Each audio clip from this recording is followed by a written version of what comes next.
शिवधाम सरकार नाशिक महाराष्ट्र येथे आम्ही प्रत्येक गुरुवारला सकाळी 10 ते 11 वाजेपर्यंत मंत्रचिकित्सेचं आयोजन करण्यात आलेलं आहे।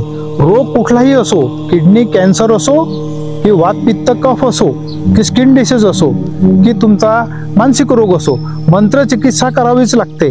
पाश्चात्य आता शिक्षण प्रणाली आहे तर ही नवीन पिढी ह्याला जुमानत नाही, परंतु मित्रांनो हे जे मंत्रचिकित्सा आहे इसवी सन पूर्व 15,000 वर्षापूर्वी झालेली आहे आणि आमचे सुश्रुतजी, वाघभटजी, चरकजी यांनी हे सर्व शोधून काढलेलं आहे।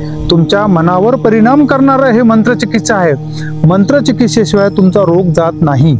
जर तुम्हाला हाय बीपी आहे, हाय ब्लड प्रेशर आहे, हार्टचा रोग आहे किंवा गंभीर तुम्हाला रोगाने तुम्ही जखडीत झालेले आहात तर मंत्रचिकित्सेशिवाय ते जात नाही मित्रांनो, आणि औषधे घ्यावी लागतात। ह्या गोष्टीचा लाभ घ्या। ओम नमो नमः।